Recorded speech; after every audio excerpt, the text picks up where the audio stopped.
Up the interview a little bit earlier in the evening. That sounds What a great idea.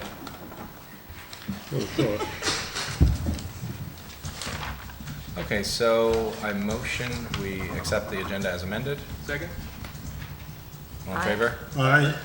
Okay, announcement. I was actually contacted by this group of elected officials who are organizing a meeting with Comptroller DiNapoli. They want to talk about divestment of fossil fuels, so they asked me to attend on June 5th up in Albany. They worked hard to get this time slot with the Comptroller, and so I'll report back what that discussion is like. It's an interesting topic. I think the Comptroller has said it's a little bit trickier than some people expect. Anyone else have announcements? Just a couple of fun facts. Ludwig Day is the 27th, coming up this weekend. And the Memorial Day parade is 6 o'clock on the 30th, on Monday. I will be out of the country, and I'm hoping I will make the next meeting, and they won't ask me my political views at the border. Coming back in. Is it on Monday? I thought we always did it on the 30th. It is. It is on the 30th. I'm sorry. Monday the 30th? It's on the 30th. I just read the New Paltz Times. I remember the number. It was the 30th. I could be wrong. Okay. Strike that from the record. It's one of those two. It is Tuesday the 30th at 6 p.m. Line up at the New Paltz Indian Restaurant. Thank you for that. And it's the 30th because that's the traditional Memorial Day, which the Village of New Paltz adopted a few years back, so that we always hold it on the traditional day. Okay, anyone here for public comment? No? So we have on our agenda here a community input discussion, the Ulster County Multi-Jurisdictional Hazard Mitigation Plan. So we put this on our agenda because we were interested in community feedback. If there's no one here, a couple of projects that we are interested in and have been discussing for a while now is the need to harden our wastewater treatment plant. The Governor's Office of Storm Recovery worked with a consulting firm and has a plan, a $3.5 million plan. So first step is we have a plan. Second step is somehow we find money to harden it. But this would be a project that we would put on a list where we'd hope to get federal funds to pay for it at some point in the future. And another, I guess, resiliency and hazard mitigation plan that we could include on this list is if we were to construct a microgrid. David, did you have anything else that you thought was worth mentioning as far as like wish list items? Unless you have any Why don't you come up, question- or is the answer yes or no?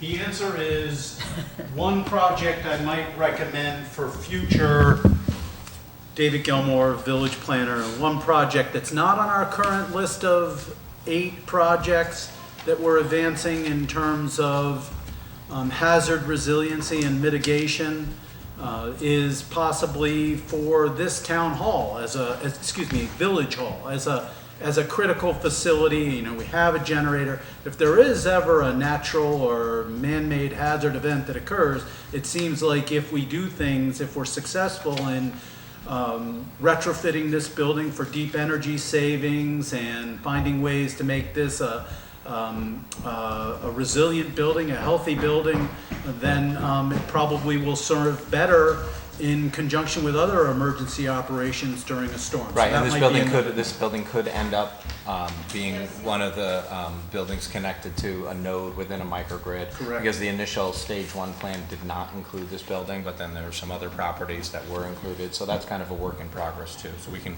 cover that when we go. And finally, I would just add that as people think about ways that we can protect against and mitigate severe impacts from natural hazard events, if people want to provide feedback to planning or building, we're always receptive to that so that we can put it into the feedback system that is hazard planning. So thanks for your time tonight. Great.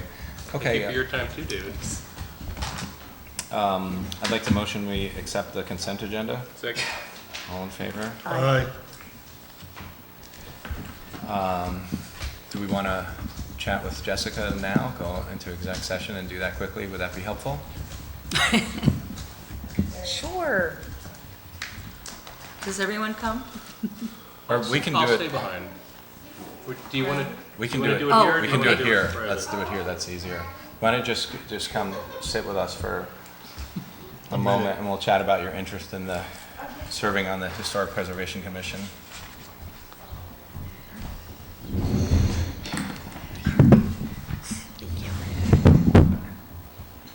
Hey, thanks for having me. So, why are you interested in volunteering for this particular commission? Well, I heard there was an opening for an alternate. I've been looking for ways to donate my time. I don't have much time, but history has always interested me. I was a history major. I was in the antiques world for a while, so I'm really interested in just history and the whole idea of preserving some of our villages, structures for the future is interesting to me. So, be nice. Great. Any other questions? Do you have the time? I do for the alternate position. We worked out, daycare or care for the children during the time, and so we have that all worked out, and we'll go from there. Pre-planning is in your favor. Sounds good. All right. Okay. Thank you. Thanks. I motion that we appoint Jessica Young as an alternate to the Historic Preservation Commission. Second? All in favor? Aye. Thank you. Thank you. Thanks for volunteering. Yeah, thank you. It was easy. Yes, great.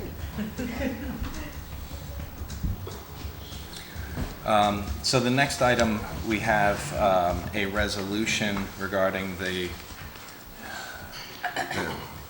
CEC program. So the village and the town have been working on this, and this is a NYSERDA program where we needed to check off 4 out of 10 boxes.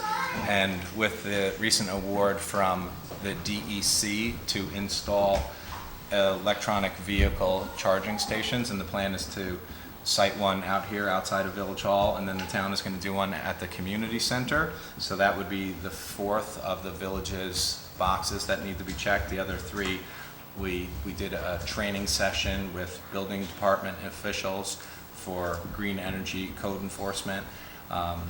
We also have a unified solar permitting plan, and we have also worked on creating benchmarks for energy use in our different facilities. So those are the 4 boxes that the village was trying to check. And now this is basically a competition, and in what's typically done in Albany is they like to have communities compete for funds. So now we're able to go to the next round and apply for a $50,000 grant, and the plan has been to work collaboratively with the town.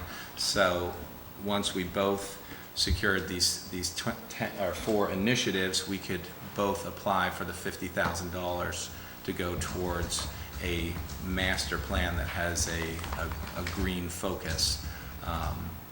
But you mean each, the town and the village, or both together for 50,000? Each. So the town and the village will apply to receive $50,000 to go towards green-related, green-focused, comprehensive planning. So we have a resolution here that is it here? Yeah, there it is. So this is authorizing the mayor to execute all required documents in connection with the New York State Energy Research, and I should just say NYSERDA Clean Energy Communities Program. So this is basically what we're trying to do is to tee up the application to pursue the $50,000 award once and we cannot do this until the electronic vehicle charging stations are installed. So do I have a motion to approve this resolution? So moved. Second, all in favor? Aye. Great. And then, so number 11 on our list is the resolution authorizing the mayor to execute all required documents in connection with the New York State DEC grant award for the electric vehicle charging station out front here on Tricor Avenue across from Village Hall. So moved. Second. All in favor? Aye. Okay. And so Dennis introduced this concept of a water hawk, and I'm going to adopt that phrase because I really like the concept of paying close attention to our water fund, and I have some good news to share with everyone. We were looking at the usage of both water and sewer in the entire town, district, village district, and SUNY first quarter 2016 versus first quarter 2017, and our usage is down significantly. It actually was represented in that we billed $8,800 less to residents in the first quarter of 2017 versus the first quarter of 2016, and I think a lot of that is a result of just being a whole lot more diligent in terms of identifying leaks and trying to. The result that we've seen is that we've identified some properties that were not metered correctly or metered at all, and we sent bills to those properties. One was for just over $10,000 and the other was for $1,800. So I'm pleased to report that we have been paid by both of those property owners. So we just received an additional $12,506 into our water and sewer funds. May I ask a question? Yes. Can you tell how far along the way we are towards our 5% reduction in water management? No. Okay, thank you. I haven't looked at that Looked at it metric that yet. way, yeah. And then another initiative that we're working on is, and this kind of dovetails nicely with what NYSERDA is looking for communities to do as far as benchmarking.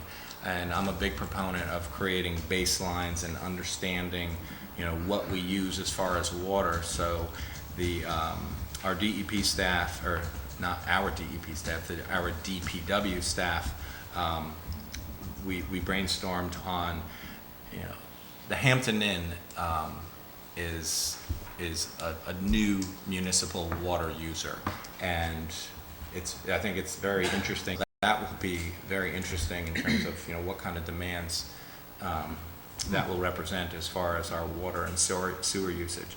So what we're doing before this weekend starts is we're working with both the property owner at the Hampton Inn as well as the property owner at the hotel next door to see, just basically do readings before and after the weekend.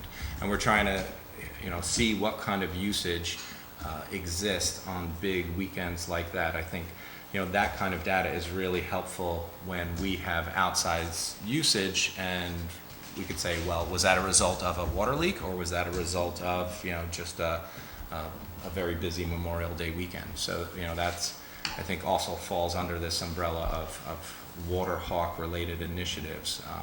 As we've discussed at this table many times, we have a very serious situation in our water fund where we're going to have $4.5 million in a large project where we're borrowing $4 million to pay for new microfiltration up at the water treatment plant. And this is in addition to what we've also commented on many times, is the cost of raw water from the DEP is going up 11% annually over the last decade. So we have real serious headwinds as far as expenses. So any sort of water hawk related initiatives I think are really important and valuable, because the alternative is then raising water rates in our community. So that's my comment on this idea of water hawk. Does anyone have any questions? Okay, let's If they choose, we're happy to have you here. Is it the ventilation that you enjoy about this building? Yeah, I was just gonna say that. You chose a comfortable chair. Well, we can do that. Let's move up our NBR discussion to right now. It's okay, you don't have to. No, but we'll do it, and then you're welcome to You continue can to hang stay out. anyhow. Don't put me too close to a cake.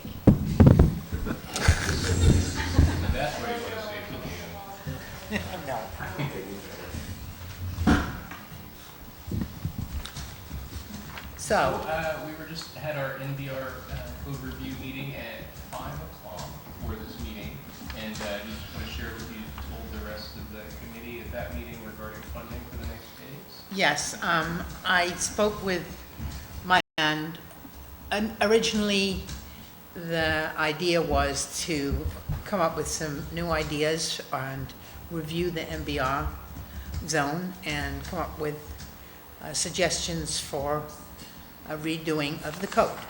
And so we would come up with the suggestions, deal with the code, have another public workshop for the public to comment on the code, and then hopefully the code would be adopted. So that was going to cost $17,000, and that much wasn't available. So for $10,000, we got partway through this process. So we have got to the point of some recommendations, but not quite as far as I'd hoped to go, because I had hoped to have more exact design recommendations and code recommendations. We've just got some very general design recommendations. And so in order to take this process further, and I think that's what we really need to do, because a tremendous amount of time and energy has been invested in this, and we are doing some really good work. So in order to go further, we're going to need to have some more investment. Okay, so what do we have, $2,000 left? I don't think we have anything left. Well, that was the invoice we got last week. Okay, well, they did something since last week, Okay. so I And just, then I've also asked our planner, David, we received an award for planning money, and I've asked David to investigate, and it was through Greenway, right? To see if we could pivot and use that money for, and this award was received a while ago, so we wanted to see if we can pivot and use those funds towards this project. do they have the same kind of goals? Well, we will tell the grantor what our goals are. Okay, because they may not necessarily align with Greenway's, mission. I think the initial review is that it should work.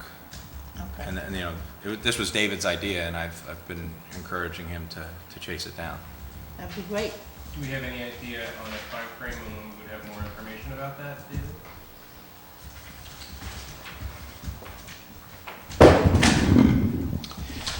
There was a Greenway planning grant as opposed to our Greenway Trails grant awarded for, as Ms. Mano mentioned, and also, obviously, we're talking about trying to get a quite progressive code in place for the transformation of the NBR, the North Chestnut Street corridor, from the highway orientation to a more mixed use and pedestrian orientation.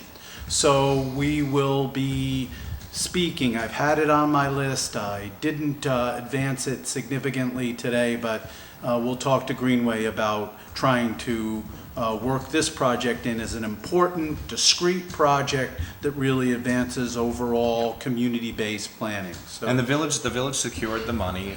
It was a joint effort with the town and the village, but the village secured the money, and we've spoken with the supervisor, and he was supportive of the idea of pivoting and using these funds for the rezoning of the NBR. Do you have a number in mind of what you need? I don't know whether the original 17,000 figure is still one that we can work with, but we can certainly investigate that. I also feel like once we have a list of things that we want to add to the code, our attorney can take that list and codify it. Yes, well, I think we need a bit more help in terms of design guidelines, Okay. particularly for, nitty-gritty issues like setbacks and, That's fine. retail parking I'm requirements. saying the 17K included codification of, that earlier design work. Right, so that's only $7,000 left. If they haven't raised their prices since then, I don't know. And hopefully they haven't significantly changed the scope of work either. That would be a little. No, they haven't Okay. changed the scope of work. The scope of work is still the same, and we need to get to the end of the scope. Got it.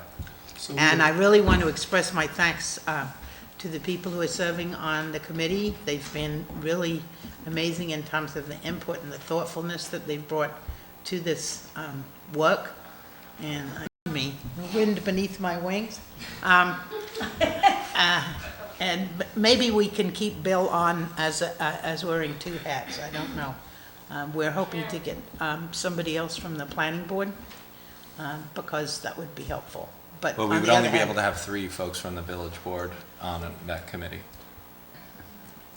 Or else someone goes to jail. Okay, Two. two. I say we all go to jail if we have 3 No, people that's okay. at a Well, we meeting. can probably rely on Bill's good input. Maybe we can join the audience. We Yeah, can send memos. yeah, We can get a couple of meetings in before he gets motivated. yeah. We have another meeting next Wednesday. I'm glad we have identified one possible source of the funds. I wouldn't want to hold this up while we're waiting to see where the money's going to come from. I'd like to make a motion that we authorize an amount not to exceed $8,000 for the continuation of the NBR subcommittee's work, and hopefully we can get the money from the program, but I want to make sure, give reassurance. Comfortable with that at all. Like, we have a grant opportunity. Why don't we try to get grant money first?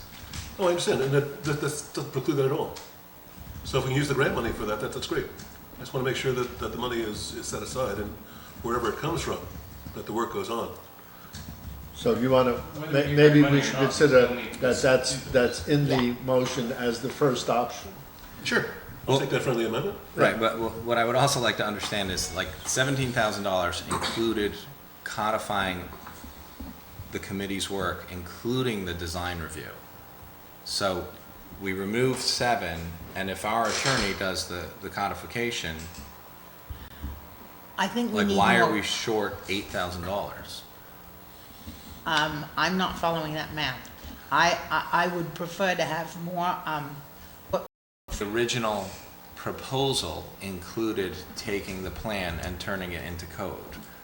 So that had to have had some value. Let's pretend it's only $1,000. well, Right, I'm so not was gonna, that $1,000 of the 17,000? I have no idea how the money was split up. So, and I don't want to speculate on that And because if I we wasn't. save some money, the wording was not to exceed $8,000, doesn't mean you need to spend it all. If it costs $6,000, that's great. I think that's, that's, Yeah, obviously, the Significant. preference is that it would come from grant money, but either way, we need to take this, we need to codify it, and if we need extra professional guidance from Michael Allen, we should be able to do that and get this done correctly.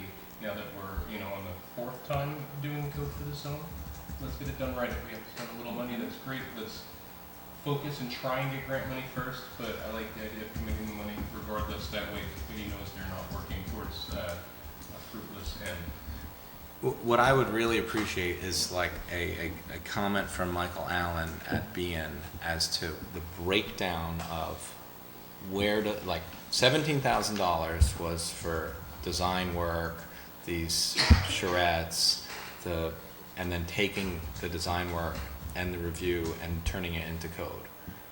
Okay, so I will communicate with Michael Allen, see how that breakdown occurred. and Okay? I'm pretty sure he had broken it down into phase 1 and phase 2. Yes. And I'm pretty sure phase 2 did have the details to it. I can't Well, remember every item, but. It wasn't broken down by dollar amount though, but Okay. you're right. Yeah. It was, there were bullet points, and then when I asked them to say, well, what could we get for $10,000, they drew a line through the bullets. What those might be. But I will go forth and question, Mr. Because Allen. we haven't budgeted for $8,000 of new planning money. We can talk with our treasurer to see how this could be sorted out, but You didn't, you didn't suggest what year it would have to come from, did you? No. So I think there's a motion on the table. Is for the there, amendment. Yeah. okay, so in discussion of that, is there a way to frame the, from the grant? And in the absence of that, to come up with a plan to find an additional $8,000, not necessarily in this budget year, but sooner or later, sooner rather than later. yeah, but we have to complete this project in calendar 2017, We do. not even fiscal year 17, 18. Well, calendar year 2017 is okay because that laps over into the. No. No, What we I'm have a saying is we have moratorium. we have a moratorium. We need to have get this have done before code the done. moratorium is over. Let's find out from BN what they're anticipating in terms of Okay, how but much we still, need to whatever spend. we're looking at, we're $7,000 short, so we need to find that money from somewhere in order that we can carry this mission forward. I can find out from our attorney how much he will charge us to take suggestions from the committee to turn it into code, so at least we have that as a comparison point. And then, Familiar with different kinds of planning approaches, so, yeah, our municipal attorney okay. writes code regularly. Okay, so let's move forward on this so We that still we have an don't. issue though, because we have a motion on the table. Right, And I think, in light of some of the concerns that have been raised, I would be, I want to make sure that this happens, that we get a very, is it, Mr. Gilmore, is it realistic for there to be an expectation that we would know if the grant money is available or is not available within the next 10 days? That might be a ridiculous timeframe. We could. I'll try to scope it out and communicate with the Greenway as we get further clarification of the specific tasks and the budget associated with each task coming out of the bullet items, and I'll be communicating and coordinating with Greenway over the next 10 days or so. So, Tom had added the friendly amendment that we look to grant money first, and making this resolution, or this motion just a little bit longer, failing to identify. Which is the current budget, the 17, 18, or 2016, 2017. 16, 17. Do we know if we have? I think from the auditor's report that we have, and I don't remember the precise number, but I believe it's around 6% of our total budget is in the fund balance. I think there's, the money would be there. Thing like let's spend money on Well, all right. then Motioning to do it you at the table. want to adjust this adjustment and say if there, I mean, we wouldn't go into deficit to do this. And I believe, even though I will not be responsible for this, that if we lapped over into the next fiscal year by a few days or a week, it wouldn't The sky make wouldn't that fall. much, it wouldn't be a decisive matter. Okay. So, how about, poor Alex, sitting over there trying to memorialize this. So we want to have this money, and we want to take it out of this grant. And can be funded out of this grant money that's already been approved for award to us. If it's not, then the proposal is that we take it out of the fund balance for this year if there is a sufficient amount in the fund balance. If there is not, then we would take what there is and then take the rest of the money out of next year's fund. So, what he said. I think I got it. Yeah. So, grant money being first, fund balance from 2016-17 being the second option, or a source to be identified by the village board in the near future. Correct. Period. Yep. That's the motion. That's not bad. You were second, you know. Get it? Totally, it's a page-long motion. Second. All in favor? Aye. I'm not in favor of that. Okay, next item. Great. That was NBR. Thank you, Joe.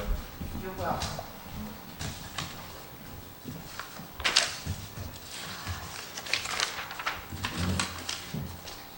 So we have the Millbrook Preserve Conservation Easement. I think what we need to do, my understanding, when I spoke with Christy about this last week, is our attorney created a red line of the document, and Christy shared with me that her attorney has not reviewed the document, so that needs to be done at a minimum. Additionally, this board has deliberated on water use language. There's been different suggestions, but in this current draft, all of the discussion of water use was just completely extracted. So I think that needs to be revisited. But I think that's the situation that we're basically in as far as a contract to be signed between the village and the Walker Valley Land Trust. So, I did see the red line, and you personally have looked at it, though? Never. Never, I'm sorry, then I will not, no further questions. Sure, come on up.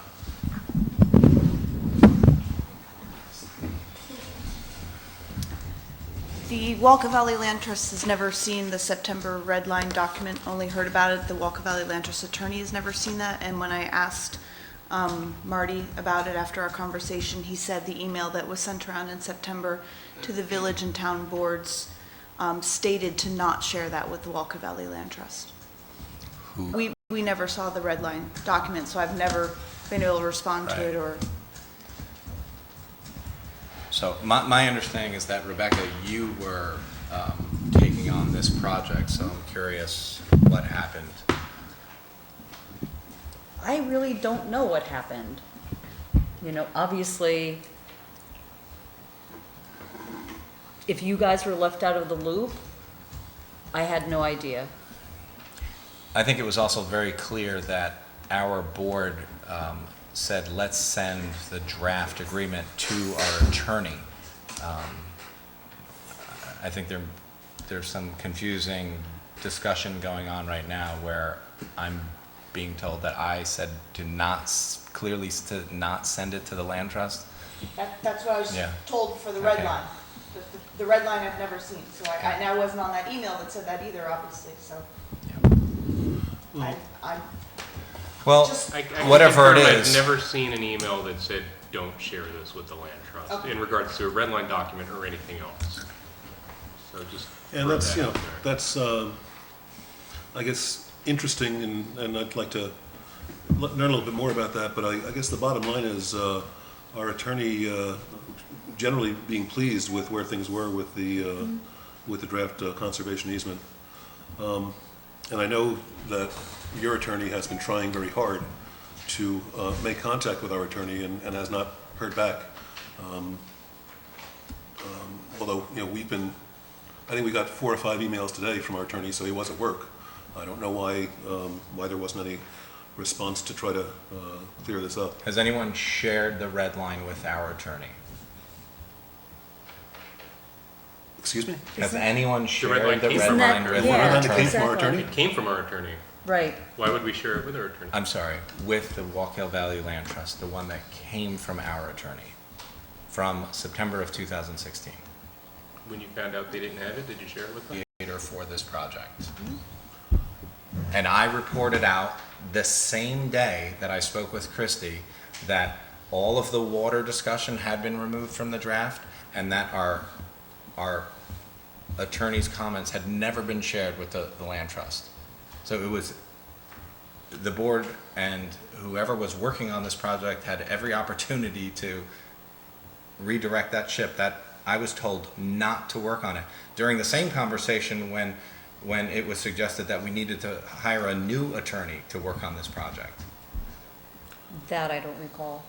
Yeah, no, I made the suggestion, we have a separate attorney for water issues, we have a separate attorney for ZBA, we have a separate attorney for the planning board, so at that time, I was just musing, I think the issue was that in public and private statements, the mayor and attorney had both proclaimed themselves very much opposed to the direction that the village board was giving, and I just felt at the time that I think I said we were putting the attorney in a very difficult, impossible situation in directing him to do something that he was, really vehemently opposed to. And, that may be why we have never, I watched last night just for fun, and there was a unanimous resolution of the board to direct the attorney to come up with the most restrictive language with regard to drilling. We have never seen that. We have never gotten a response to that resolution. Well, And just from to our- add I to was that also thought, Don, told- I sent 2 emails in the past week asking for that verbiage, and I got no response from Will. So, it's my strong Okay, but feeling- let's think about this, Don. No, You're I'm in the saying middle you're of saying there speaking. was a discussion. Tim, you're next. I'm in the middle of a sentence, please. Let's all respect each other.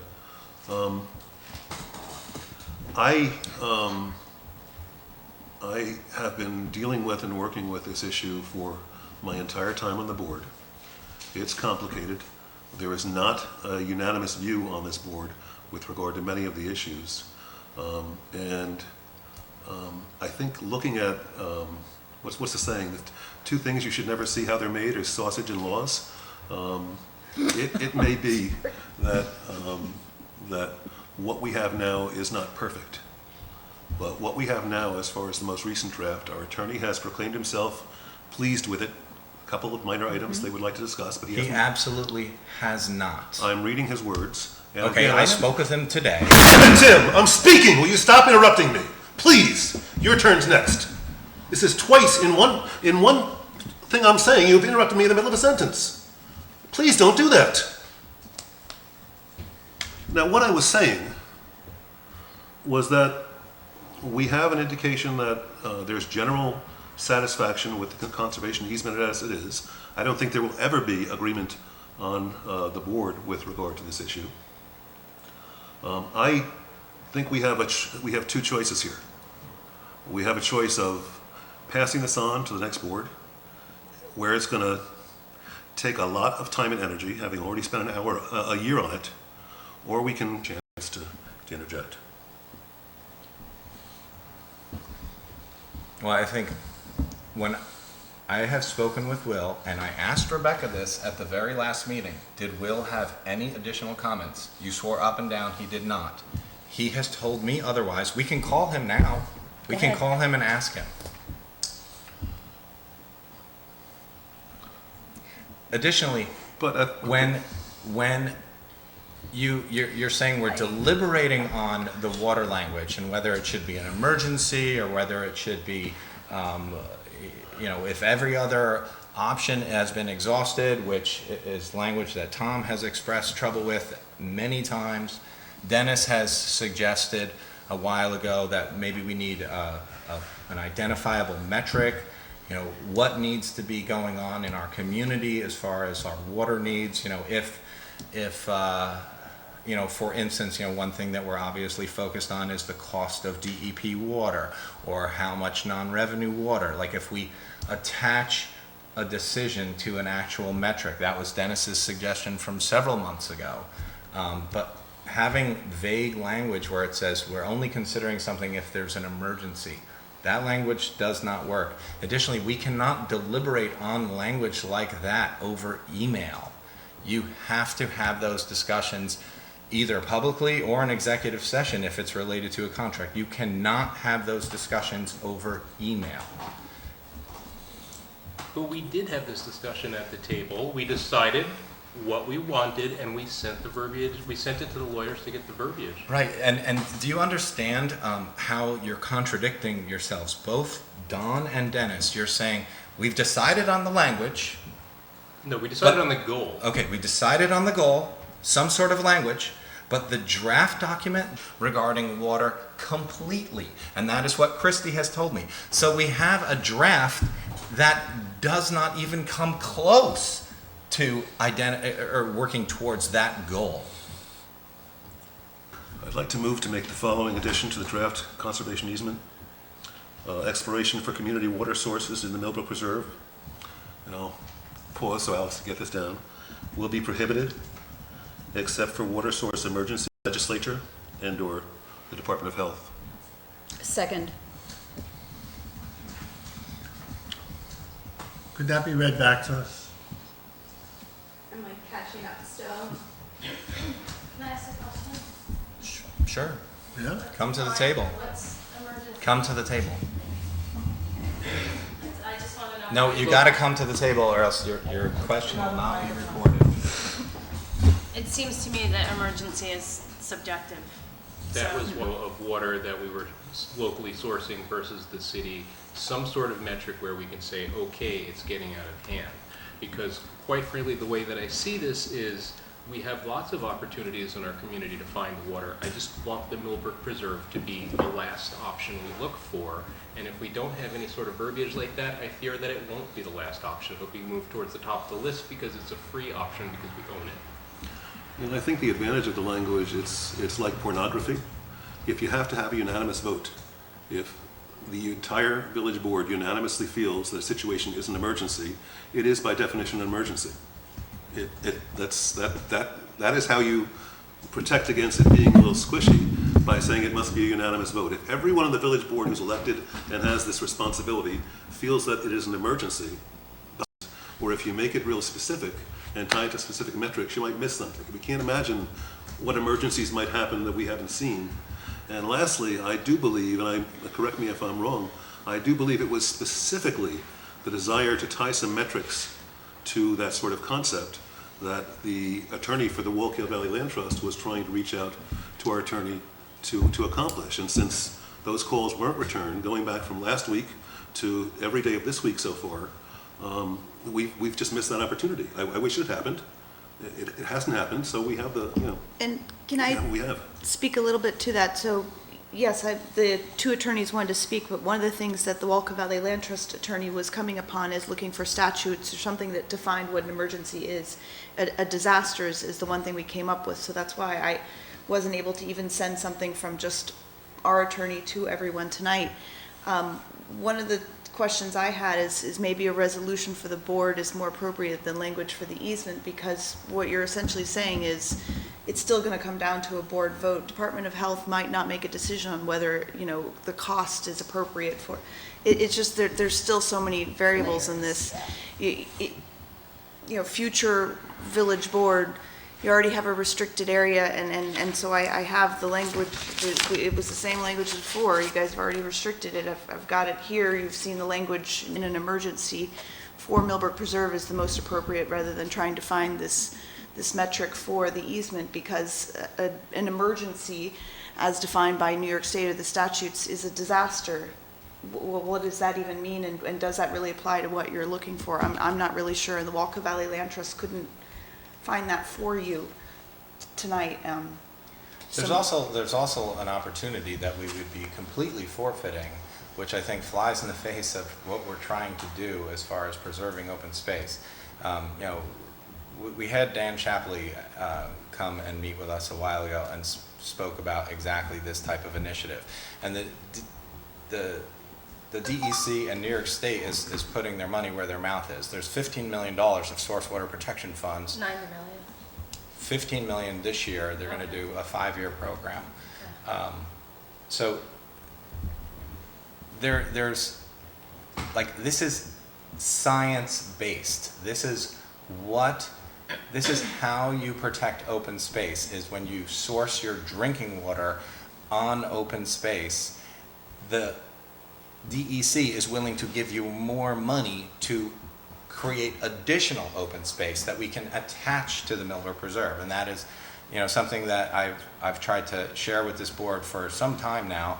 Additionally, we got folks in the room together last week from the various open space organizations and the DEC and you know, this is an amazing opportunity where you can actually add to and to provide additional area that could be low impact trails. I mean, the idea of like forfeiting this opportunity,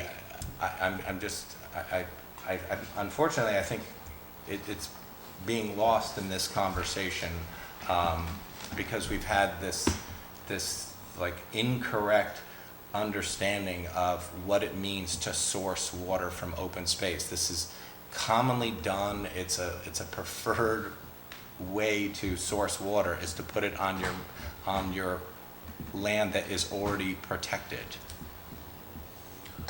I think there's a very good understanding, and I brought a photograph to this meeting, to this table, a couple of meetings ago. There's a very good understanding of what it means to source water from an open space, and it means clear-cutting trees. It means bringing heavy equipment into the Millbrook Preserve.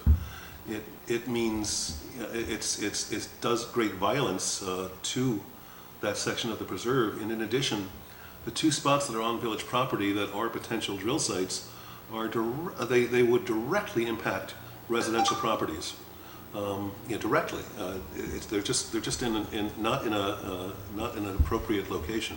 Well, the opportunity is to source a well next to where you would want to put your multi-use trail. This is the same, initiative that we were able to secure $318,000 from New York State Parks for.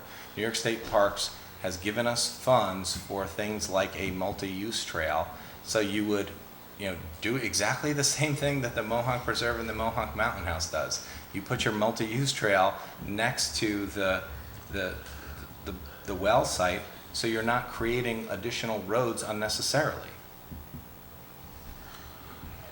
Could I cite language that I proposed as we were developing this very same kind of notion back last October for our consideration?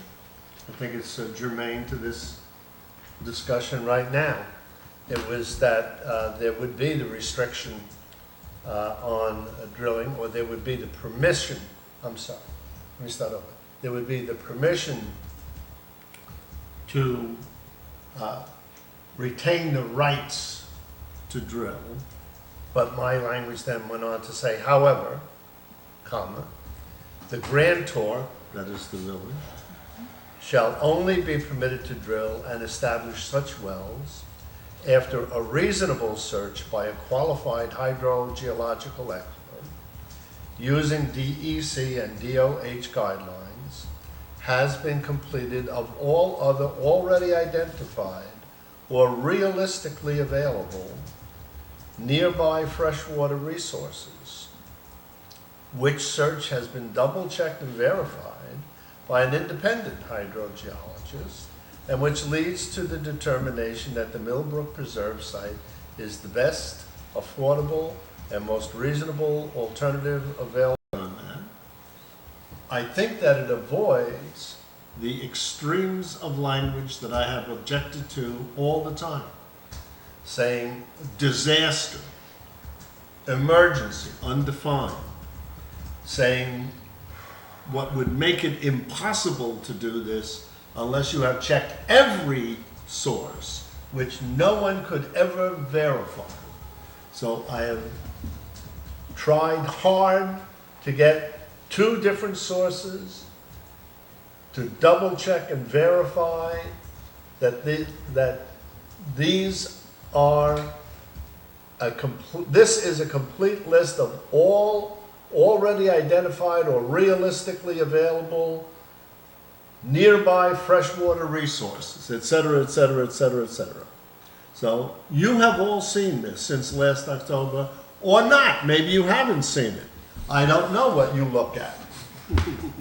But this has been available to you, and I think that if it was even a starting point of a discussion, it might have gotten us to a conclusion well before now. I think this was the starting point that got us to where we were talking about having specific metrics. I think, and because I love the sentiment of that. I think if I'm recalling correctly, when we discussed this as a board, the problem was it was within reason and all water sources, because then at that, and that's why we're trying to look for metrics with numbers, something that we could tie it into. But I like that better than completely retaining all water rights, I'll tell you that. So I have a real politique question. Hello, Will, hold on. I'll put you on speaker. Okay, let me step out of where I am. I gotta take the call for a second. So I was in the middle of saying, so Tom, I appreciate that and respect that. I could conceivably go with that. If we were to accept that, would you be comfortable in passing the conservation easement? I'm sorry, could you repeat that? I asked Tom if we accepted his language with regard to drilling, if he would be comfortable passing the conservation easement. And his answer was yes. Hey, Will? Yes. So we just had a question. Do you feel like your red line comments still need to be discussed with the land trust's attorney? Yeah, I do. I mean, apparently they didn't get the red line. There's some indemnification issues. The bigger things are the indemnification. There's the road width that I wanted to talk to them about, or the pathway width. That's it's a little bit too limited in my opinion. And there's some other things. I think there are things that can be worked out, but I do believe that, and they've been asking to see the red line. I just wanted to wait for instructions from the board. I think we can move it along pretty quickly. They're ready to talk, but I think it's worth me having a conversation with them probably within the next couple of days, and we can put it on for the next meeting. We should have a better draft by then. Anyone have any questions? Attorney has been trying urgently to get you since last week to try to resolve some of these issues. I'm sorry, Don, could you speak up? I don't know if it's accurate or not, but I understand that the Walk Hill Valley Land Trust attorney has been trying urgently to reach you since last week without success to try to resolve some of these issues. She exchanged some emails. We haven't spoken yet because I needed some instruction from the board on whether I was authorized to continue speaking to her. Okay. All right. That's quite a catch-22. Okay. Yeah. I'm sorry. I can't hear. That's all. Okay. I mean, I'm ready to speak to her tomorrow and move the thing forward. You know, I can send her, comments and the red line and so on, if that's what we want to do. I do think there's some things in there, even if we're not talking about the water issue and whether the village should reserve some rights to subdivide a portion of the piece. At the very least, we have to deal with mutual indemnification if something happens on the land trust end that we need to be covered for, and some other things. Nothing that can't be worked out. There's obviously the issues that are more. They haven't been, unanimously agreed to by the board, our board, but even putting those aside, there's a couple of things I think would be beneficial to hammer out with the land trust. Tom has a question. Will, are you talking about beneficial, or are you talking about essential to the, to the validity of the conservation easement as it I'll take your estimation. Is a valid document. I think if certainly some of the items are essential. I think the indemnification is a big deal because they're looking to the village for everything that happens that they get indemnified for, and the village gets nothing. So. Well, I spoke about that with Christy. She seemed like that she didn't believe that there would be a challenge in terms of sorting out the indemnification language. That's fine. So, we could do that quickly. I shared that with my board last week. Take it from there. Will, could you elaborate on you mentioned something about subdivision of the preserve? Could you, you mentioned something about subdivision of the preserve. Could you elaborate? There is a section in shall not be subdivided basically under any circumstances. And I don't know that, particularly since the land trust is not paying the village anything to get the conservation easement, because they're essentially going to be administering it. I think that's a significant restriction to put on the property, and it's a significant right to give up if the village decides, you know, they want to look at subdividing a piece of the property for some beneficial use. Well, I think the village board has discussed the idea of subdivision previously last fall, and it seemed pretty straightforward that we were fine with that restriction, that, you know, we're not looking to subdivide the property in the future. Okay, so that one's fine. So that stays out. At least that's just my opinion on that. Well, I think that's correct. Yeah, I'll take my direction from you folks. Whatever you want to take in, leave out, what, you know, leave out, take, put in, whatever you want to do. Again, that's a policy decision. That's not a legal decision. Indemnification is legal. Hi, Will, it's Dennis. Now, if, I'm excuse me. having a very hard time hearing. Sorry, you're on speakerphone so everyone can hear. Now, Understood. if indemnification and subdividing are not major issues, do you see anything else that's a major hurdle to get through to get this done? I don't think there was anything, you know, that can't be worked out with a phone call. Okay, thank you. David, did you want to add something? Thank you. Very good. Thank you. David Gilmore, planner again, and in the process of preparing to go to contract. The board authorized me to go to contract for the previously mentioned New York State Parks grant for development of the trails system within our Millbrook Preserve in conjunction with the Millbrook Preserve Management Plan. I'll take responsibility that I should have been more active with this a year ago, in conjunction with the planning leading up to the late July CFA application, and I have tried to an extent to work diligently from that point, but it's my assertion that specifically we were funded by a parks grant.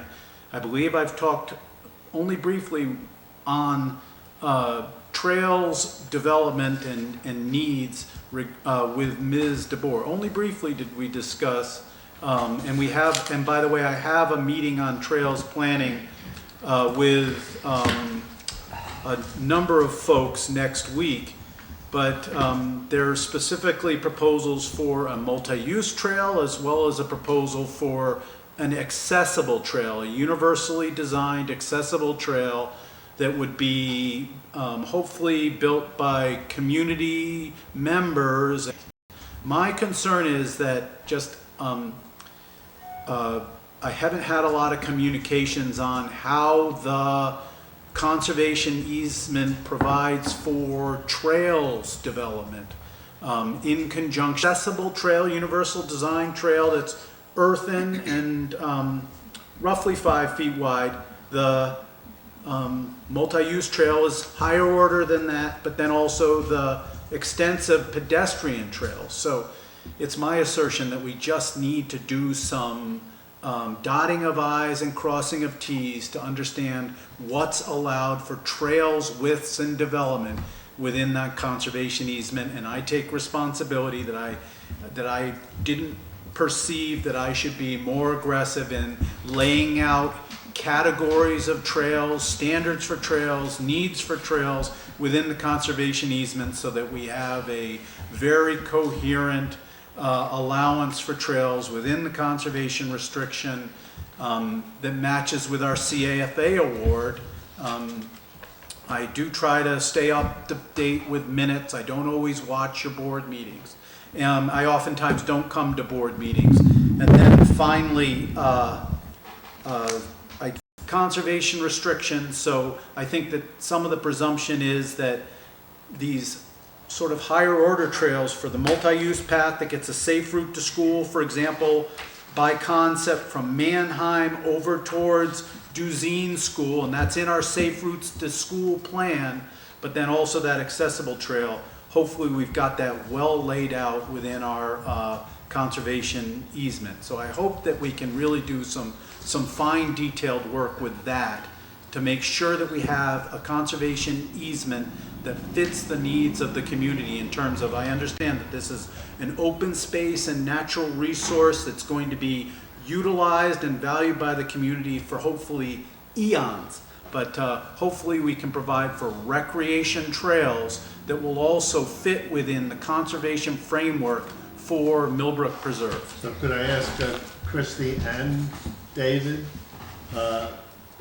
what stops us from incorporating, what? The multi-use trail, you're the one that provided the information of that trail from Manheim into the town property. You were on those calls with Marty. I think that in all due respect, from a time and sequence perspective, those calls that I was on, and I thought that there would be more performance and standards development within the conservation easement. And again, I believe that may have been on the order of 6 or more months ago that I was on those calls, and I have been waiting for this main issue of the water discussion that also has access components to it to be resolved such that we can take this forward.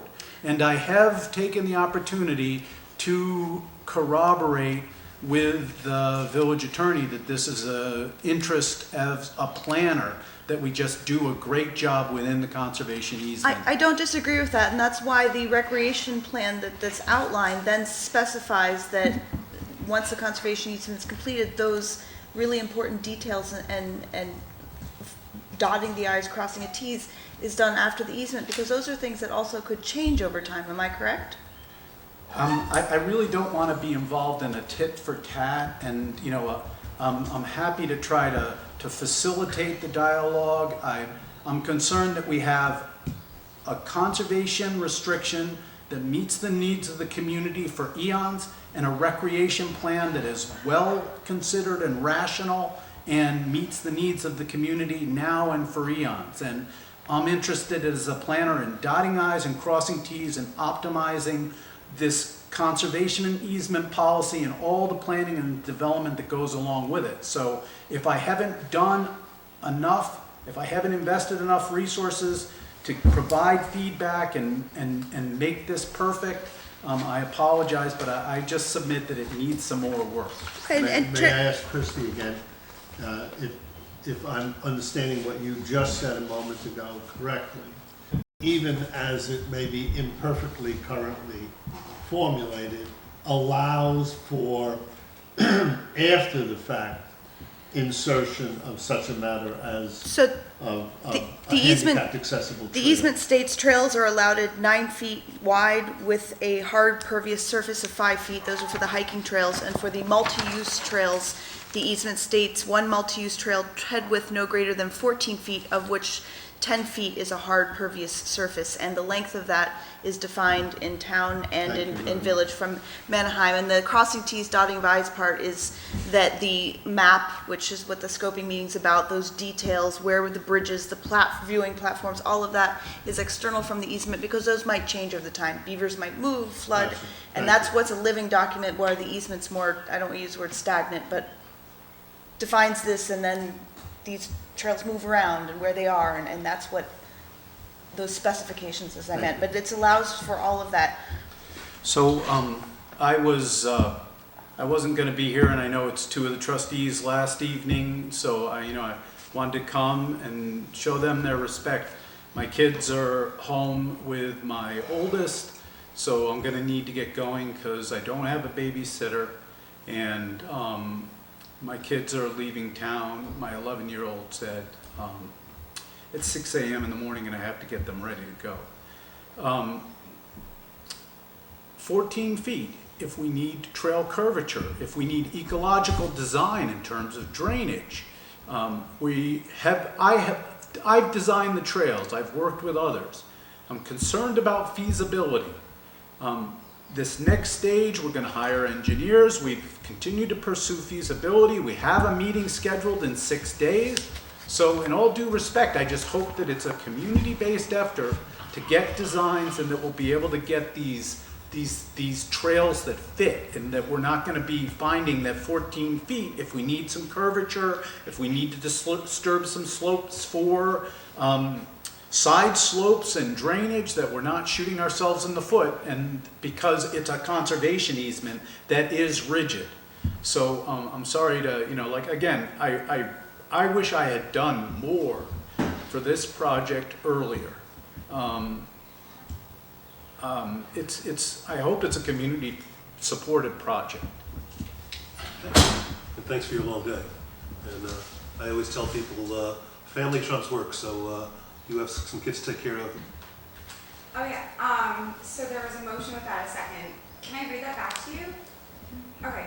Trustee Kerr motion to amend the Millbrook Preserve Conservation Easement so that it states that water drilling will not be allowed unless certified as an emergency by unanimous vote of the village board, Ulster County Board of Health.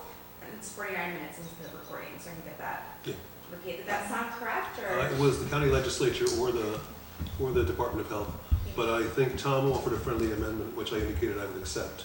And he read language in place of what you just read.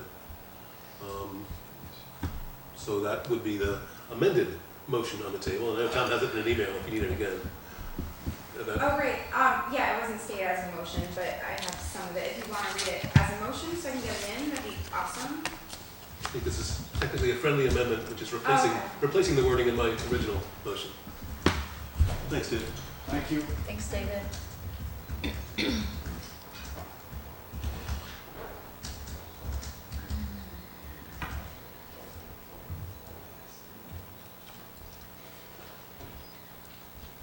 So what's going on now? I'm looking. I'm searching. So,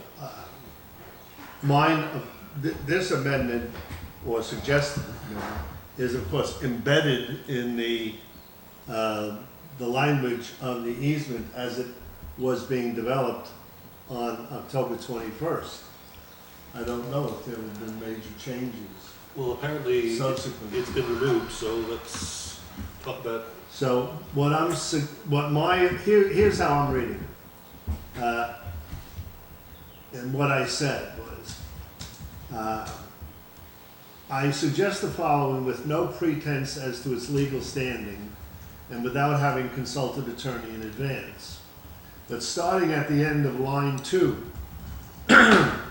in the red of the statement by Trustee Kerr, and with no attempt to address similarly overly restrictive language in the rest of this statement. So this is a part of the problem then, because I don't know if there are other issues in the rest of the statement on October 21st. However, Before we go through this, if anyone hasn't read the town's conservation easement, water rights are preserved in that document, but it's also discussed in 3 different sections. Like, this is not where you just insert a little paragraph to get this right. Currently, our draft agreement has nothing because it's all been removed. But there's layers and conditions in the towns. And there are also problems with the town's conservation easement. One of the problems is the maximum allowable width to access a well is 5 feet. To me, that must be a typo. There's no. That's what the town asked for. Well, It's not a typo. it's a. What would be a proper width? Because that's what I have. Well, it's kind of what I've been saying for the last year and a half. You cite a multi-use trail, which has to be 9 feet, so a vehicle can perform any needed service that the well might need. So 5 feet, you cannot, you'd be compromising the preserve by driving a vehicle on a 5-foot wide path. I agree with that, by the way. Well, it doesn't make any sense. It doesn't make any a sense. 5-foot wide path, since you need a wider path than that, even for like a handicapped access. And 5 feet, then restricting it to 5 feet is, well, let's say, not wise. But that's not the issue we're discussing at the moment. I don't, No, not I to minimize that. But if the village does not have 3 different places, which refers to natural resources, the village currently has none, and we insert Tom's one sentence in that one place, it won't possibly conflict with any other references to water because there are none. So in this case, since we don't have anything there, that one insertion actually, I think, would do the trick and wouldn't cause conflicts with anything else in the easement, because there's nothing else in the easement that refers to water as it's currently drafted. So Tom, had you found that? Well, here's, this was a statement, this was the conclusion of your paragraph, of providing municipal water would cost more, solely on this, would be insufficient. And then if you add what my language is subsequent to that, would be that, however, the grantor shall only be permitted to drill and establish such wells after a reasonable search by a qualified hydrogeological expert, using DEC and DOH guidelines. And that is, the search has been completed. A reasonable search has been completed of all other already identified or realistically available probable nearby freshwater resources, which search has been double-checked and verified by an independent hydrogeologist, and which leads to the determination that the Millbrook Preserve, not in perpetuity. So, But this agreement is in perpetuity, so we're using $650,000 of taxpayer funds, and you want to vote on having a permanent conservation easement that the attorney has not reviewed. No, I don't, I actually do not want to do that. What I'm suggesting is this language in lieu of the reference to an emergency or disaster, or some of the language that was proposed in the past,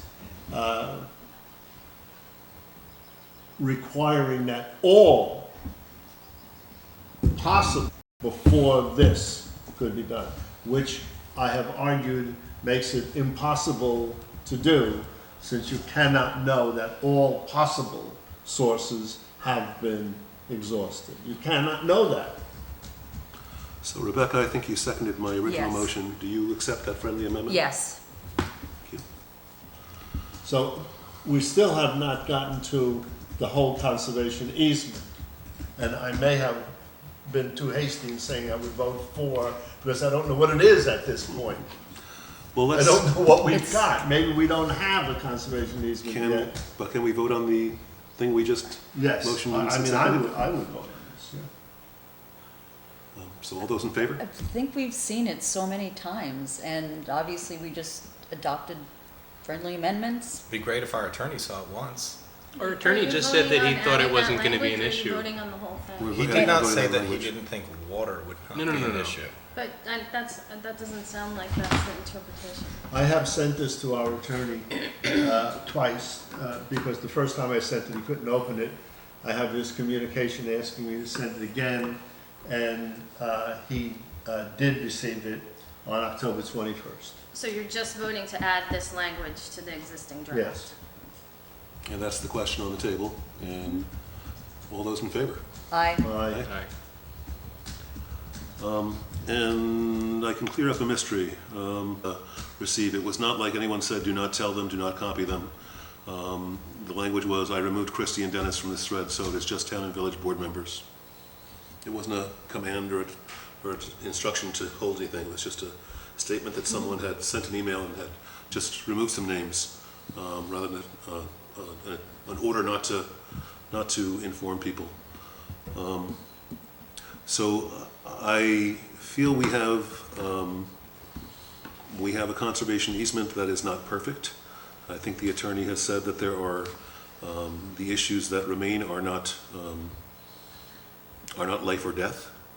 And I return to the original comparison of you should never see either laws or sausage made. This is not perfect, but I strongly believe that if we do not take action on a conservation easement this evening, it may be months or a year or never before such a conservation easement is in place. Second. For that reason, I would like to move that we pass the conservation easement in its current form with the amendment just passed by the village board. As a point of discussion, creates an interesting scenario because from a negotiating standpoint, should you not like anything, we have a lot of leverage in negotiating the minor details of the CE before the next board meeting. So that gives Will a lot of teeth to work out the details because I think Indemnification, I've already talked to our attorney. We understand before even, we haven't talked to him about it. We know probably what he wants to edit with that. We're completely fine. He mentioned that there were some other language issues. I'm not sure what those are. I have to know first what those are before I can be like, yeah, that's great. The only other thing he mentioned were paths or widths, and if you all just tell me any of those changes, then I can address them. I can't address what I don't know. Never been a clairvoyant. But we are absolutely open to addressing whatever they are. We just have to ensure the conservation values of the property are protected. But my board, we had a board meeting on Sunday. We're on board with this. So indemnification, we're absolutely ready to address that. And we assume we know what he's going to bring up and totally understand. So we're fine with that. So yeah. Christy, you know more, I wish I had asked Dave before he left, but with this language, would we still be able to apply for that open space funding for source water protection, or would that kick us out of eligibility for that? I think a lot of that funding has to do with purchasing new land, if I'm correct. So the land's already been purchased, so it wouldn't apply on that route. It won't go towards developing well sites. It would, but I've actually spoken with Sue Van Patten at the DEC, and there's no question that if you have a water source, they will score your application higher so that you can try to secure funds to add to the preserve. And you know, I have a discussion tomorrow with a property owner with property that's contiguous with the Millbrook Preserve currently, and there is an opportunity to put in an application to acquire land if you're combined. You know, this is what Riverkeeper wants us to do. If you know this community, it's and the Millbrook Preserve is the best way for us locally to help make the Walk Hill cleaner. right. So her question That is why this source water protection grant exists. Well, it exists because it's actually beneficial to the landscape. When you make it a water source, it incentivizes protecting it much more than just doing, just preserving it. If you create that space as a water source, then it really ups the ante and the incentive for keeping it pristine, keeping it clean, and also gives you a lot more teeth in terms of regulating what happens there.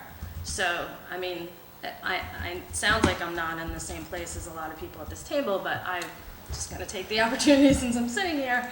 I think it's beneficial to responsibly use the preserve as a water source. And you can check my environmental creds. I think they're pretty solid. So you think that we would keep the Millbrook Preserve in better condition if there was water sheet? If we were sourcing water from it? Yes, it provides further incentive. That's why Well, the it state provides is further giving more incentive, money. but I think we're going to treat this like our baby regardless. I don't think it's fair to say that we're going to take better care of the Millbrook Preserve because there's water there. I think we're going to take great care of it either That's the whole reason the state's way. giving money, funding, to take that care. And if there are properties that are still maybe to be part of the preserve, there's funding to get those properties so we could actually cobble together the rest of the properties that we need. So the or easement want. wouldn't prevent that at all. And my understanding was there would have to be an The easement established- wouldn't, sure. Right, right. The easement wouldn't prevent that from But happening. you Unless need it an restricts easement water that, rights. that you need an easement where it makes sourcing water from the preserve a viable option. And the town already has that. And it's basically the same water source. If you look at the maps, if you walk the property, it's pretty obvious that it's the same water source. Right, once you get down there. But where Right, you but go in. the problem with the town's conservation easement is the language. It's not clear language. But what I haven't heard you talked about, which would be good, and Michael Zeller and I have talked about this, is it's not just the how, but the where, and it's specified on the town's easement, right? So Yeah. we have the There's two- maps, that's why we did the maps, right? So we the could figure linear out where trace things were analysis okay. shows, I've walked the property with a hydrogeologist, with a well driller. I've used GPS to identify where they would do test wells. There's no question about it. It's Right. along the same linear fracture that runs across the town and village property. Right, so if there was opportunity, I would argue for allowing for responsibly, and this would need to be very clearly articulated, retaining water rights and also saying the permittable places that it could occur. What's being passed out was the last decision you all made of the area that you were okay with a 100-foot buffer, as I had discussed, what Rebecca had asked me to add to protect those neighbors. But you need to get in there, so that's what the little blue is. Cooper Street. You don't even need a 100-foot buffer because the law requires, where you could ever even site a well. And I hear you, Dennis, of course, I mean, we're gonna treat this like our baby, but I don't want us to handcuff ourselves or limit ourselves, constrain ourselves in a way that we can't go forth with opportunities that would be beneficial both for the environment of the preserve and for the village taxpayers that own the land. No, I'm comfortable with the We track record. obviously I'm have sorry. water issues. I'm comfortable and confident in the track record of the Wallkill Valley Land Trust and their stewardship of properties in the Hudson Valley, and I appreciate, you can always get better, but I don't have any concern that we're not going to do better than a lot of other places and do really well. Your point's really well taken. A break and probably still be in the same place because we've been having this conversation for about a year and we're kind of still in the same place. So there's a motion on the table and it's been seconded. Aye. Aye. No. I abstain. Wait, which motion was that? I think the motion is to pass or to adopt a conservation easement. Yes. I'm in favor of adopting a conservation easement, but I believe our attorney needs to review the document, including this language regarding water.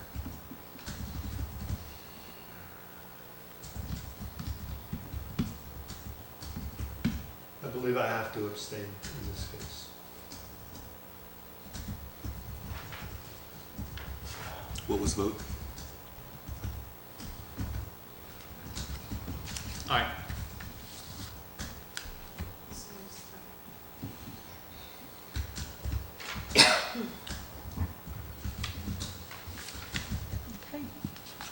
I asked most recently about the handicap spots we'd approved last August, I think. I was told that that's work that's done in the spring, but I don't think they've been done yet, and spring's almost over, and I guess, is there So expectation? Alex, can you call the DPW and ask them for an update tomorrow? Totally. Thanks. Thank you.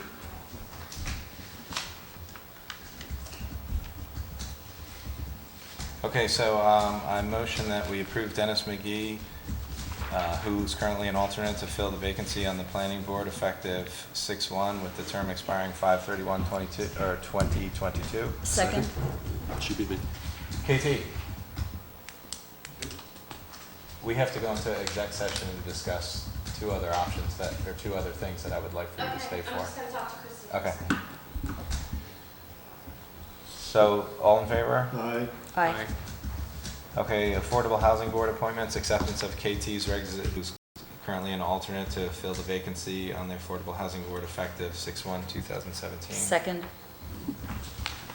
All in favor? Aye. Environmental Policy Board appointments, Noah Lynch and Rachel Ogaka as co-chairs. Second. All in favor? Aye. What's going on with Shade Tree proposed? If we could table that, they're meeting tomorrow night. They did discuss it last meeting, and after I had to leave to go to another meeting, their discussion ended up with a request to have a series of discussions with members of the planning board, the village board, Shade Tree Commission, and somebody else, and I responded that they should just suggest some language, so they'll do that tomorrow. And that will save us all a bunch of meetings. Got it. Okay, so that's tabled until some future date. Huguenot Street?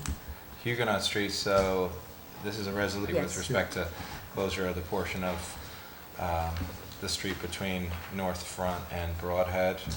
Second. All in favor? Aye. And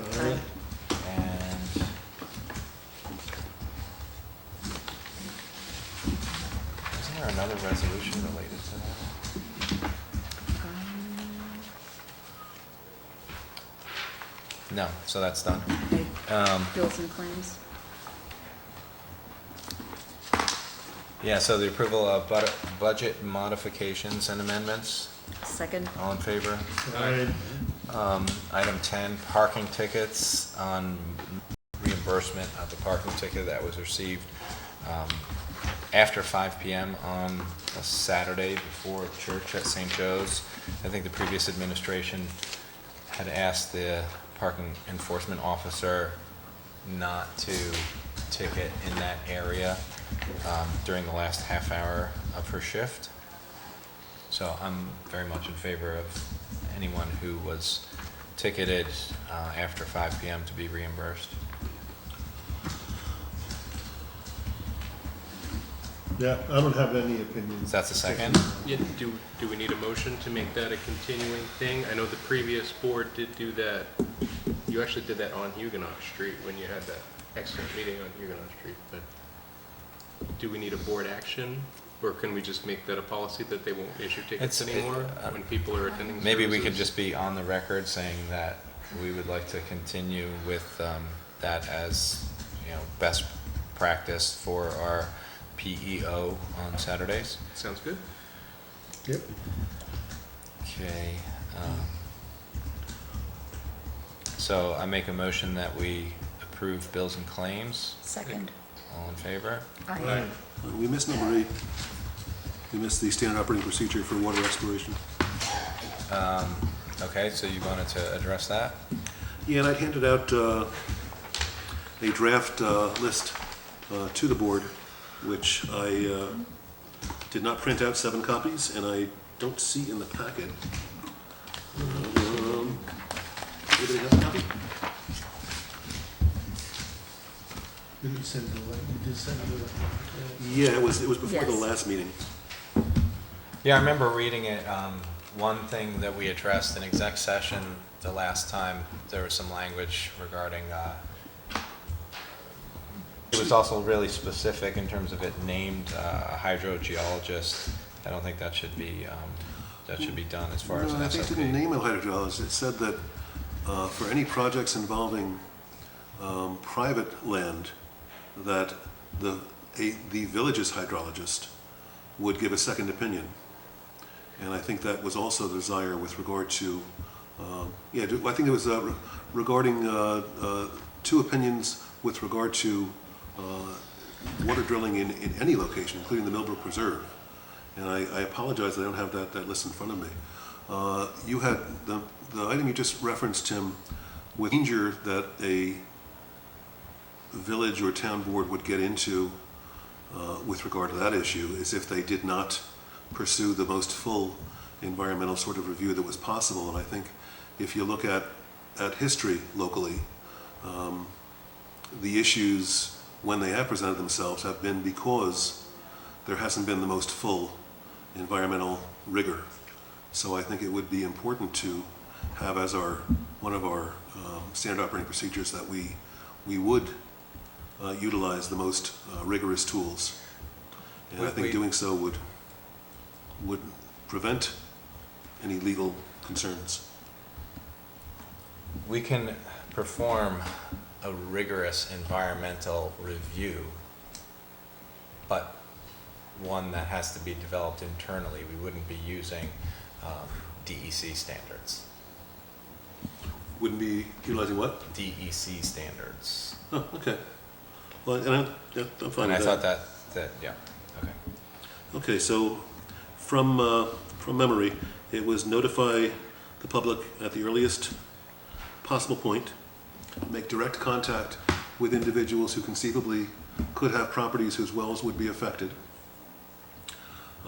get a second opinion from a second hydrologist, absolutely on private property projects where we would have our hydrologist do some investigation, and I think that would be well advised even for projects on municipally owned land. But why would we ever be involved in a private property project?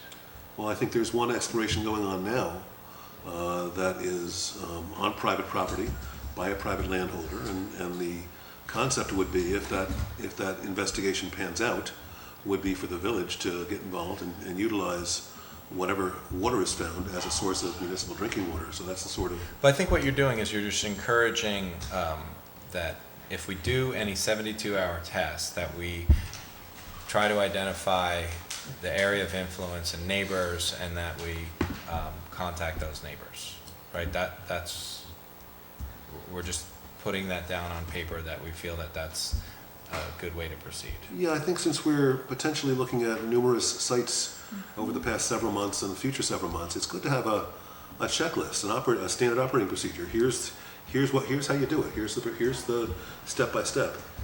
And so I think the early notification of the public, the identification of any potential sites which could be affected by the work, the second opinion by a hydrologist, the most full, highest level of environmental review.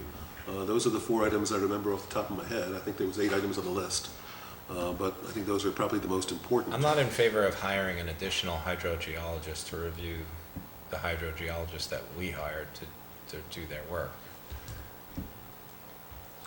Well, I think the private hydrologist advising a project, and the example I gave just a minute ago would be one, where we want to make sure that if the village might be involved, and if the village is the entity that is giving impetus and giving genesis to the work, I think we want to make sure, since we will pay the political price if somebody's well goes dry, we want to make sure that we have someone who is our hydrogeologist and being paid by the village to assure us, rather than take the word of somebody who is not employed by us and not vetted by us and not our hydrologist. It's just, that's where that came from.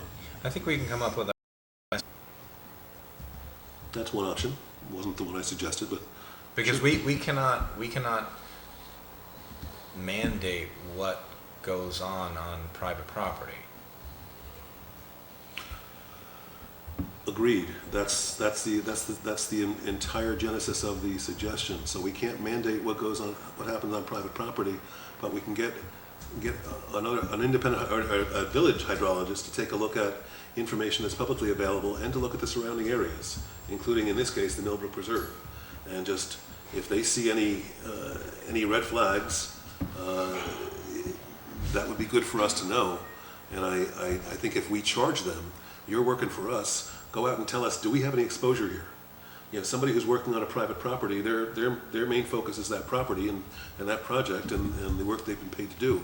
If we indicate to someone, we want to make sure that we don't have any exposure here, take a look at the surrounding areas, you tell us who might be affected and who we need to reach out to, and double check the information that we've been given from a private source is something that we as a municipality want to stand behind. Because again, if something goes south, we're going to be the ones who are taking the heat, and rightfully so. So I want to protect us and make sure that we can say if something bad happens, well, you know, we have done everything. Here's our list of procedures. We have double checked. We've had a second line of investigation to make sure that no bad things will happen. I just think that's the safest, most conservative, and most responsible way to approach it. What I think would be useful is if we came up with this SOP for a municipally owned piece of property, and that's like really black and white. And then is the line in terms of, well, this private property owner is doing an investigation because he hopes that the municipality might buy the property. So there's like a lot of grayness to that area. I don't think we're going to run into that too often. Well, it occurs, there's two things. Number one, we don't have access to the original list. And number two, this board isn't going to worry about this. This is a problem if anything's going to happen for the next board to worry about. So let's put this on the agenda for the next meeting. And we'll make sure we have the supporting documents. And the board that's going to have to worry about this and carry out this work can figure out how they want to handle it. Okay, so the next item is I wanted to see if there was board support to make an official request to the DOT to see if they would allow us to put 2 in-street crosswalk signs at 32 where Stewart's is. There's a crosswalk there, and there's another crosswalk at Veterans Drive and 32. So, just like Main Street, when it's a state road, we can put a sign up, like a crosswalk sign, but it has to be approved by the DOT. So I was willing to at least see if the DOT would consider allowing us to put that sign. It's a great idea. I mentioned during the MBR committee meeting this morning, and my family and I took our bikes to get ice cream, and it took us 5 minutes to cross 32, even though we were at a crosswalk, because they don't have those signs like there are on Main Street, and people don't realize they have to stop for pedestrians or pedestrians that are standing next to a bicycle. So I think this is a great idea. I almost wonder if maybe we need an extra crosswalk at the end of Henry W. We Yeah, do. because people are forced to go, a block and a half in either direction. The only and it would actually make it easier for people to turn left if there were a crosswalk there. The only issue is the curb's not cut across the street, right? Right. So we made a request to the DOT for crosswalks at Church and Main and Prospect and Main, and we're waiting for request. And I did get that. So maybe when we ask for the results of that study, we could ask them about an additional crosswalk at Henry W. and 32. Can we ask them to add that to the study? Sure. Yeah. Is that, So let's. Tell them if they So get too long, then we'll it's have two more things. thinking. Let's contact the Right. DOT to begin the process of adding those 2 signs. And I think it's also important to note that those signs cost about $500 a piece. These are not cheap signs, and they don't last very long either because they get whacked by cars. We also only put the signs up during the nicer months as opposed to when it might snow, because then they'll get whacked by snow plows. So we manually go and take them down in the late fall and put them back up in the spring. Is there an expense associated when the police put out the big flashing signs that they can write whatever verbiage they like An expense in terms of what? to us? No. That's, no. Because I've seen them used in other places where they say things like must stop for pedestrians on the crosswalk. That really stands out, and it wouldn't be $500 for something that's going to get clipped by Well, a car. I have some experience dealing with the police where that sign is used. Generally, the way it works is they have the sign, and various folks might have an issue, like a particular neighborhood, and they contact the police and say, "Hey, police, we feel like people are speeding through here." And by rotating it around the community, it reminds people of different things. So if you have a particular area, and maybe this is a request we could make of the police just temporarily, why don't we put it on 32 just to say, hey, please be mindful of crosswalks. Yeah, at least until we can hear back from DOT.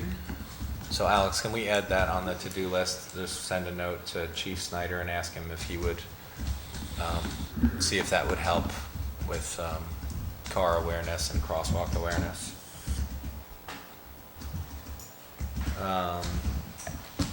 Bill and I had a call with Michael Blur from the Microgrid Institute, Michael Burt, did he respond back with his? Got back to us. Here, why don't you want to come to the table? Well, he has nothing.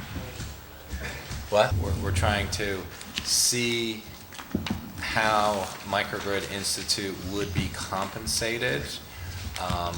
And then also, once that is agreed to, then an RFP would go to market and get hopefully developers to respond who might be interested in constructing a solar garden, a community distributed solar garden, and also a microgrid.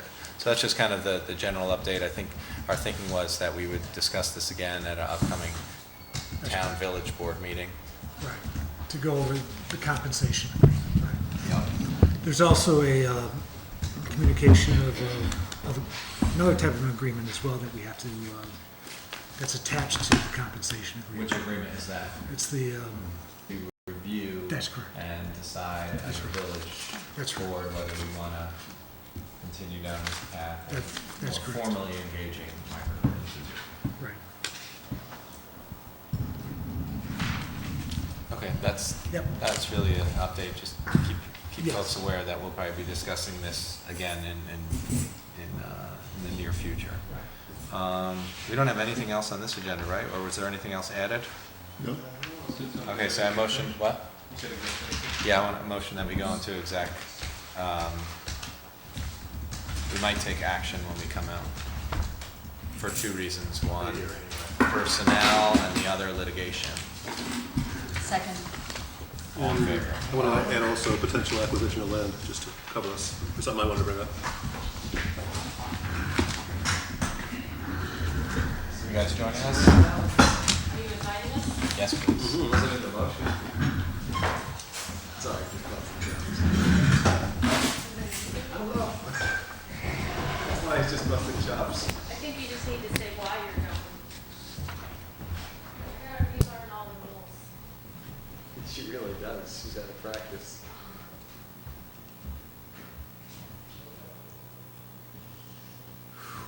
Just tell me it wasn't an ice cream cake in that box. Yeah, unfortunately. You think anyone's going to be in the mood to eat cake? I think Tom's going to go home and have a drink. No, he's going to go home and pack.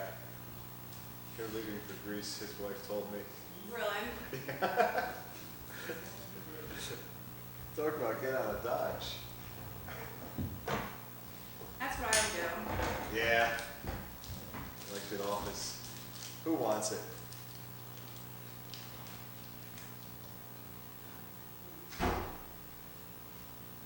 Oh boy. I really don't even know what I wrote. Thing That, was a whole page of that motion. And I'm like, I don't know. what that even was. Yeah. It was pretty. Thank God we do the recordings though, because like I do listen to them when I type. Yeah, and it So- was like, oh, that didn't sound right. Yeah, 'cause What I'm like, did you that say? was in English. Like, you know, like there's, Yeah. yeah. We'll see. Fun, fun, fun.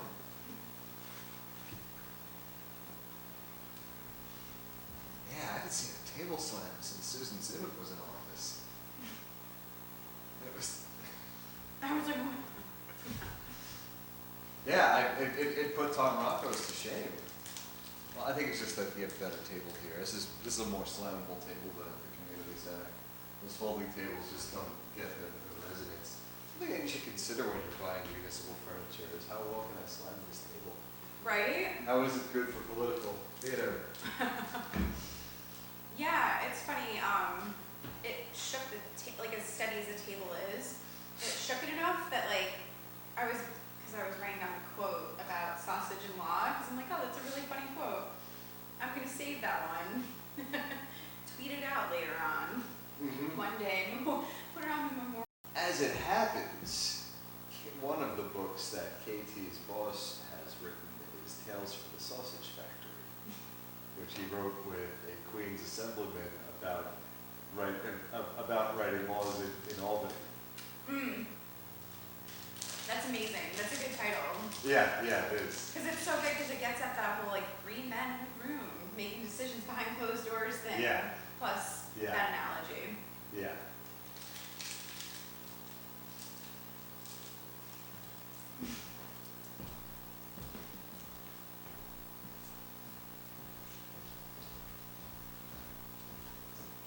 Did you add a color to your hair? Or 6? Like 6 of them. Yeah. I didn't have yellow for a while. So I think it's added like a little bit more of a dimension. to it. Gotcha. Yeah.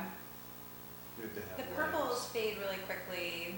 Yeah. It's a thing. I don't know. Yeah, my friend's daughter is really into red, and she went completely cherry red with her hair, but it didn't last. She Yeah. did strawberry like a week later. Oh, that's awesome though. Yeah. The bright red. Yeah, I like the fade. It's part of like the process. I also at this point just really like being in all these different spaces with my rainbow hair. It gives me great glee. Yeah, I hear you. You're adding more. Now, why is it that Tom gets a gift of cutlery and Rebecca doesn't? She gets the cake. Oh, very amusing. I'm so grateful.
So I motion that we appoint David Gilmore as planner at your probation.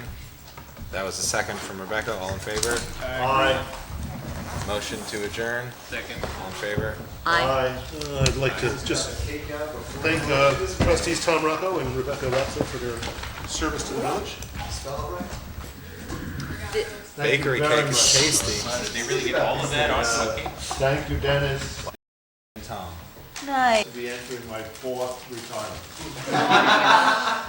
If you live long enough, you get to retire a lot. I wish. I don't know, Feel like in my face. I spent a lot of nights and days here. This very much. Wow. But thank you all very, very much. This is so weird to get this a second time, you know, it's like. So I'm gonna have a piece of that cake. Like, Yeah, I'm gonna have a piece of that cake. Andy, you have a knife? The only one. I found That's one. the That's only all you thing. need. Yeah. Wow. Some flax, I think. Aww. So who's got the whiskey? Tom. I think you might want to look at Mr. Rocco. Oh, no. Pick some up for Ludwig there. Well, I didn't like okay, to say I almost intact. Thank you. my crew. Well, if you work for easy, you wouldn't run to the True. That's very nice. The staff guys. That's really nice. Tom and Rebecca had to eat the entire cake. That's before right, we that's could right. leave. Wow. You could have a fight over lunch. Not part of your diet? What we're gonna have. I couldn't get on the plane. Oh, man, that's my piece. I ran into your wife yesterday, she's definitely in planning packing mode. Oh, she was over there working away. She described herself as about to go. Congratulations. I'm very pleased. You know what, I'll I make had a a piece of beautiful cake. ribbon that I like bring home to get, but. We'll talk, and it I'll was see really more of pretty. both of you. Oh, I know exactly where it is. And Terrence, it Tim, was- cake? Sure. yeah, she was working on whether we could get our tickets, not only confirmed, but whether we could get seats on, parts of the future, the flights that are coming. Because you can get seat reservations. Nowadays, it's harder to do things than you It does seem to be complicated. I blame the president. Thank you, sir. That's really. Lovely, thank you. Wow. Tom, For your seat. No, I just want I did. I I did, but I wasn't Very even nice. really quite aware that